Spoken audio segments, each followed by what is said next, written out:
ورحمۃ اللہ وبرکاتہ۔ بسم اللہ والصلاۃ والسلام علی رسول اللہ، اما بعد۔ حضرات گرامی، انتہائی خوشی کی بات ہے کہ آج ہم 2 رمضان کو عمرے کی سعادت حاصل کرنے جا رہے ہیں۔ اللہ کے نبی صلی اللہ علیہ وسلم کا ارشاد ہے، العمرۃ فی رمضان تعدل الحج، رمضان میں عمرہ حج کے برابر ہے۔ انشاءاللہ ہم اللہ تعالیٰ سے دعا کرتے ہیں کہ اللہ تعالیٰ ہمارے اس عمرے کو قبول کرے، ہمیں مکہ تک پہنچائے، عمرے کی سعادت نصیب کرے اور ہمیں حج کا ثواب عطا کرے۔ میرے بھائی اور دوستو، جو عمل بھی ہم کرتے ہیں نیک عمل، وہ اس لیے تاکہ اللہ تعالیٰ اسے قبول کر لے اور اس کے بدلے ہمیں جنت دے دے۔ لیکن ایک بات یاد رکھیے گا، عمل کے قبول ہونے کی کچھ شرطیں ہیں، ایسے عمل قبول نہیں ہوتا ہے۔ آپ کوئی بھی عمل کریں گے، نماز پڑھیں، روزہ رکھیں، تلاوت کریں، استغفار کریں، دعا کریں، ہر عمل کے قبول کے لیے پہلی شرط یہ ہے کہ آپ کی زندگی میں شرک نہ ہو۔ اگر آپ کی زندگی میں کہیں بڑا شرک پایا جاتا ہے تو آپ کا کوئی بھی عمل قبول نہیں ہوگا۔ روزہ، نماز، تلاوت، عمرہ، حج، کوئی فائدہ نہیں ہے۔ سب سے پہلے آپ اپنے دل کو شرک سے پاک کریں گے۔ شرک کی موجودگی میں کوئی عمل قبول نہیں۔ اللہ تعالیٰ نے فرمایا، لئن اشرکت لیحبطن عملک، اگر آپ نے شرک کر لیا تو آپ کا سارا عمل برباد ہو جائے گا۔ آپ پوچھو کہ بھئی یہ شرک ہے کیا بھلا؟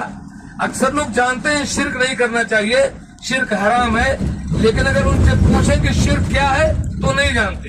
میرے بھائیوں، عبادت کی جتنی قسمیں ہیں، عبادت کے نام پر جو بھی ہے، وہ سب صرف اور صرف اللہ کے لیے کرنا، یہ توحید ہے۔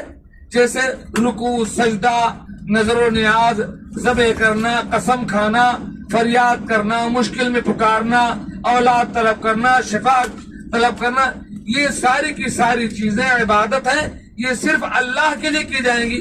یہی چیز اگر ہم کسی غیر کے لیے کریں، کسی درگاہ پر، کسی پیر، کسی فقیر، کوئی مزار، کوئی بت، کوئی ولی، کہیں بھی اگر ہم کوئی دعا کریں، استغاثہ کریں، سجدہ کریں، نظر و نیاز وہاں ذبیحہ کریں، تو یہی ہو جائے گا بڑا شرک۔ تو جو عبادت اللہ کے لیے خاص ہے، اسے کسی اور کے لیے کرنا شرک ہے۔ یہ شرک اگر آپ کی زندگی میں موجود ہے تو آپ کا کوئی عمل قبول نہیں ہوگا۔ اس لیے پہلی گزارش یہ ہے کہ شرک سے توبہ کریں کہ اللہ تبارک و تعالی، ہمیں علم تھا یا علم نہیں تھا، آج سے میں توبہ کرتا ہوں کہ تیرے ساتھ شرک نہیں کروں گا، تاکہ آپ کی نیکیاں اللہ تعالیٰ قبول کر لے۔ اسی شرک میں ایک بات یہ بھی ہے کہ آپ کے اندر ریاکاری اور دکھاوا نہیں ہونا چاہیے۔ آپ جو بھی عمل کریں، چاہے روزہ رکھیں، چاہے تراویح پڑھیں، چاہے قرآن پڑھیں، اس کا مقصد یہ نہ ہو کہ لوگ سمجھیں کہ یہ روزے سے یہ عمرہ کرنے جا رہے ہیں، یہ صاحب خوب قرآن پڑھتا ہے، یہ تو لمبی تراویح پڑھتا ہے، یہ تو خوب صدقہ کرتا ہے۔ ذرہ برابر بندوں کی خوشی مقصود نہ ہو، کسی انسان کو خوش کرنا۔ ساری عبادت کا مین مقصد ہو کہ اللہ خوش ہو جائے۔ کسی دوسرے کو اگر خوش کرنا مقصد ہے تو آپ کا وہ عمل برباد ہے، قبول نہیں ہوگا۔ کیونکہ اللہ کے نبی صلی اللہ علیہ وسلم کی اس حدیث میں، جس میں فرمایا، اپنے جن 3 لوگوں کو سب سے پہلے جہنم میں ڈالا جائے گا، وہ ایک قاری قرآن ہوگا، اور ایک مجاہد ہوگا، اور ایک مالدار صدقہ کرنے والا۔ تینوں کو اللہ اس لیے جہنم میں ڈالے گا کہ ان تینوں نے دکھاوے کے لیے عبادت کی ہوگی۔ تو شرک نہیں کرو اور ریاکاری نہیں کرو۔ اور تیسری بات یا دوسری بات یہ سمجھ لیں، عمل کے قبول ہونے کی شرط کیا ہے کہ آپ جو بھی عمل کرو اس کا ثبوت ہونا چاہیے شریعت میں، قرآن میں ثبوت ہو، اللہ کے نبی کی زندگی میں ثبوت ہو، صحابہ کی زندگی میں ثبوت ہو۔ اگر آپ کے عمل اور عقیدے کا ثبوت شریعت سے نہیں ہے تو وہ عمل قبول نہیں ہوگا۔ اسی کو کہتے ہیں بدعت۔ من احدث فی امرنا ھذا ما لیس منہ فہو رد، جو ہمارے دین میں کوئی ایسی چیز ایجاد کرے جو اس میں سے نہیں ہے تو وہ رد ہے، وہ مردود ہے۔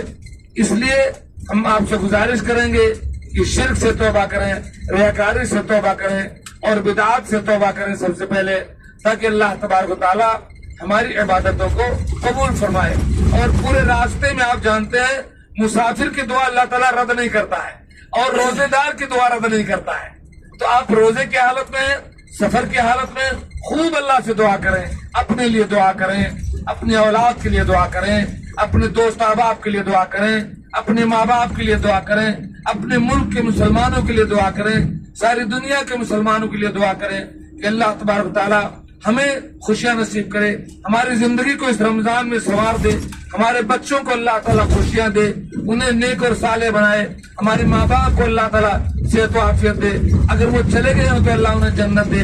اللہ تعالیٰ پوری دنیا میں خصوصاً ہمارے اپنے ملکوں میں جو بھی مسلمان بھائی جہاں کہیں پریشانی میں ہے، اللہ اس کی پریشانی کو دور کرے، جو مقروض ہوں ان کا قرض ادا ہو جائے، جو بیمار ہوں انہیں شفا ہو جائے، جو جا چکے ہوں اللہ تبارک و تعالیٰ انہیں جنت دے دے، جو کسی بھی مشکل میں مقدمے میں پریشانی میں پھنسے ہوں اللہ تبارک و تعالیٰ انہیں اس پریشانی سے نکال دے۔